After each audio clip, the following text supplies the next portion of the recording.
जय हिंद स्टूडेंट्स। मैं अभी बिजनेस मैथमेटिक्स एंड स्टैटिक्स का जो एग्ज़ाम हुआ था उसका ट्रू और फॉल्स का आंसर भी बता रहा हूँ। कुछ इंटरनल वर्क होने की वजह से मैं आप लोगों के लिए उतना वीडियो अपलोड नहीं कर पाया, जिसके लिए मैं आप सबसे क्षमा मांगता हूँ। लेकिन अब जो बचा हुआ एग्ज़ाम है उसका वीडियो आप लोगों के लिए लगातार मिलता रहेगा। ठीक है, आप लोगों को पता ही होगा जो अभी जातिगत जनगणना हो रहा है, जाति आधारित जनगणना हो रहा है, जिसमें हम लोगों को थोड़ा हार्ड ड्यूटी लगा दिया था, तो मैक्सिमम टाइम हम लोगों का उधर ही चला गया था और मौसम भी अच्छा नहीं था, तो समय नहीं होने की वजह से हम लोग आप लोगों के लिए वीडियो नहीं अपलोड कर सके। लेकिन अब उस सब से मैं फ्री हो चुका हूं, तो लगातार आप लोगों के लिए वीडियो अपलोड होगा। आप लोग बने रहें हमारे चैनल पर। देखिए, ट्रू और फॉल्स जो है लगभग आपका सही होना ही चाहिए, क्योंकि क्वेश्चंस जो था वो ठीक ठाक पूछा था। देखिए, अभी इसमें जो क्वेश्चंस है थोड़ा उल्टा पुल्टा है, तो आप मिला लीजिएगा। ठीक है, अपना वीडियो को रोक कर देखिए। ये कह रहा है यहाँ पे, the relationship between arithmetic average, geometric mean and harmonic mean can be expressed by. हम आपको एक माध्यमातिका बोलक वाला बताए भी थे। ठीक है, ठीक उसी पे ये पूछ दिया, समांतर माध्य, गुणोत्तर माध्य और हरात्मक माध्य संबंध। तो ये जो है ये ट्रू है, बिल्कुल ट्रू है। जिन स्टूडेंट्स का यह क्वेश्चन है उनका 2 नंबर यहाँ से मिल गया। ठीक है, चलिए अगला जो है, coefficient of mean deviation from mean is, ये जो है ये बिल्कुल ट्रू है। ठीक है, चलिए तो 4 मार्क्स इनको मिल गया। अब ये देखिए, एक दूसरा question, a man saves 32 during the first year, 36 in the second year and in this way he increases his saving by 4 every year. Find the what time his savings will be 200. इसका जो answer होगा ना वो होगा 5। इसमें आपको 2 value निकला होगा। देखिए, मैं एक बार बता दूं, यहाँ पे ए जो होगा ना आपका 32 हो जाएगा, क्योंकि यहाँ से सेविंग स्टार्ट किया। डी जो हो जाएगा 4 होगा, क्योंकि वो उन्होंने अपना सेविंग्स पर ईयर जो है ना 4 इंक्रीज कर रहा है, और टोटल इसका जो जमा हो रहा है ना वो हो रहा है 200, तो एस हो जाएगा 20। आप लोगों को पता होगा एस एन का फॉर्मूला क्या होता है, n/2 into 2a plus n-1 into D. ठीक है, इस फॉर्मूला पे आप यहाँ देखिए 200 लिख दीजिएगा, n/2, ये n तो पता ही नहीं है, 2a यानी कि 2 गुने 32 प्लस n-1 डी, यहाँ पे आपको 4 लिखना है। इसको आप जब सोल्व किए होंगे तो आपका आया होगा, मैं बता रहा तो n² प्लस 15n, ठीक है, माइनस 100 बराबर 0, यही आपका आया होगा इक्वेशन। जो आप सोल्व करने के बाद n आपका निकला होगा 5 और n निकला होगा -20। हम सभी लोग जानते हैं जो n जो है कभी -20 आ ही नहीं सकता, इसलिए इसका आंसर n बराबर 5 यानी कि 5 साल में उनका सेविंग्स 200 हो जाएगा। ठीक है, चलिए अब हम लोग आगे बढ़ते हैं। अभी मैं आपको ट्रू और फॉल्स का ये आंसर बता रहा हूँ। ठीक है, एक आ गया बीच में तो मैं आपको समझा दिया। यदि चक्रवृद्धि ब्याज की गणना छमाही की जाती है, ठीक है, तो समय अवधि वर्षों की दुगुनी हो जाती है। ये भी ट्रू स्टेटमेंट, हम सभी जानते हैं।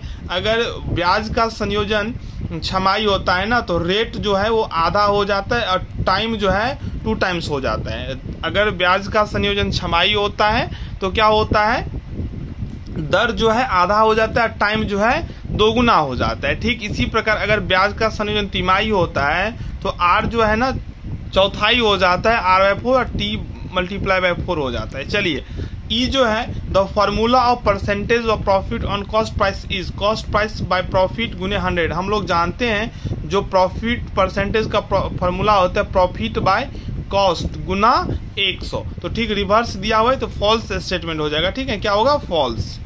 चलिए अगला जो है वो है 0.1% ऑफ 500 इज 5, यानी कि 500 का 0.1% 5 होता है। ये बिल्कुल फॉल्स है। मैं आपको बताया था 3-4 क्वेश्चंस आपको दे देगा, आपको सोल्व करके उसका आंसर बताना होगा। ठीक है, वो पूछा भी है। यहाँ पे देखिए आपको करना क्या था, तो 500 गुने 0.1 बट्टा 100, 0.1% निकालना था। 100 पंचे हो गया 500 और 5 को आप 0.1 से गुना करेंगे तो आंसर क्या आएगा, 0.5। लेकिन यहाँ पे क्या पूछ रहा है, 500 का 0.1% 5 होता है, लेकिन होता कितना है, 0.5। तो यह जो है फॉल्स है। ठीक है, चलिए आगे, सांख्यिकी औसत का विज्ञान नहीं है, सांख्यिकी औसत का विज्ञान नहीं है। Statistics is not the science of average, बिल्कुल यह कथन जो है वो फॉल्स है, सही नहीं है। ठीक है, हम आपको VBA क्वेश्चंस में समझाए भी थे। ठीक है, आप लोगों ने देखा होगा तो आपका सही होगा।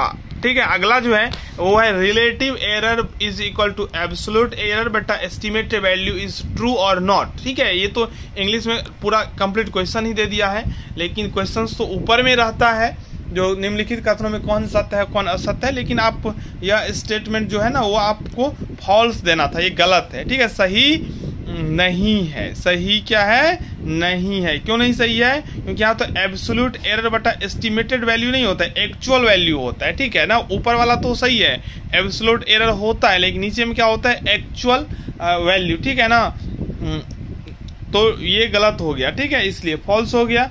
आगे जो है वो देख लेते हैं क्या है। अगला जो है वो है ए, ये कहता है number of term in AP 4 7 10 ... 148 is n is equal to 49, यानी कि 4 7 10 ... 148 में जो है ना n 49 है। तो यह जो कथन है बिल्कुल ट्रू है, लेकिन इसको आपको क्या करना था? सोल्व करना था। आप सोल्व कैसे करते? तो देखिए, आप इसके लिए आप क्या करते? तो a n बराबर a plus n minus 1 into D. ठीक है, तो ये हो जाता है 148 माइनस 4 भागा 3 बराबर n माइनस 1। तो 144 भागा 3 बराबर n माइनस 1। तो कितना हो जाएगा? 48। 3 चौका 12, 3 अट्ठे 24। तो 48 बराबर n माइनस 1। तो n बराबर हो जाएगा 48 प्लस 1 यानी कि 49। आपको ऐसे सोल्व करना था। ठीक है, आप सोल्व कर लिए होंगे, नहीं किए होंगे तो आप इसको थोड़ा और शॉर्टकट आप कर सकते थे। ठीक है, लेकिन इसका आंसर जो आएगा फाइनली 49 ही आएगा, इसलिए यह स्टेटमेंट बिल्कुल जो है क्या है? ट्रू है। ठीक है, चलिए अगला जो है वो देख लेते हैं। The quartiles whose reciprocal are in AP are called in JP। पूछा जिन राशियों के व्युत्क्रम समांतर श्रेणी में हो, जिन राशियों के व्युत्क्रम समांतर श्रेणी में हो वो गुणोत्तर श्रेणी हो जाता है। ठीक है ना, यहाँ पे आप बोल दिया ज्योमेट्रिक प्रोग्रेशन, लेकिन ये गलत है, ये हो जाएगा हार्मोनिक प्रोग्रेशन। ठीक है, HP हो जाता, लेकिन ये बोल रहा है क्या? जो देखिए जैसे ये है 4 7 10, ठीक है, ऐसे करके 4 3 7 3 10 3 13, तो ये अभी AP बना रहा है। लेकिन इसको अगर आप ऐसे लिख दें 1/4 1/7 1/10 1/13, तो यह HP हो जाता है, हार्मोनिक प्रोग्रेशन। ठीक है, यहाँ पे बोल रहा है जो quartiles whose reciprocal are in AP are called in GP, नहीं HP होता, तो फॉल्स स्टेटमेंट है बिल्कुल। चलिए आगे जो है, in case of simple interest time is equal to simple interest गुने 100 बाय प्रिंसिपल गुने रेट। बिल्कुल यह स्टेटमेंट ट्रू है, आप लोगों को पता ही होगा टाइम बराबर क्या होता है? SI, सिंपल इंटरेस्ट गुने 100 बट्टा मूलधन गुने दर। तो यह कथन बिल्कुल क्या है? तो ट्रू है। तो ट्रू और फॉल्स कंप्लीट हो जाता है। ठीक है, अब मैं आप लोगों के लिए अपलोड कर देता हूं मॉनेटरी का आंसर कि बिजनेस मैनेजमेंट एंड कम्युनिकेशन का, मॉनेटरी बोला गया, बिजनेस मैनेजमेंट एंड कम्युनिकेशन का। आप लोग बने रहे हमारे चैनल के साथ। धन्यवाद।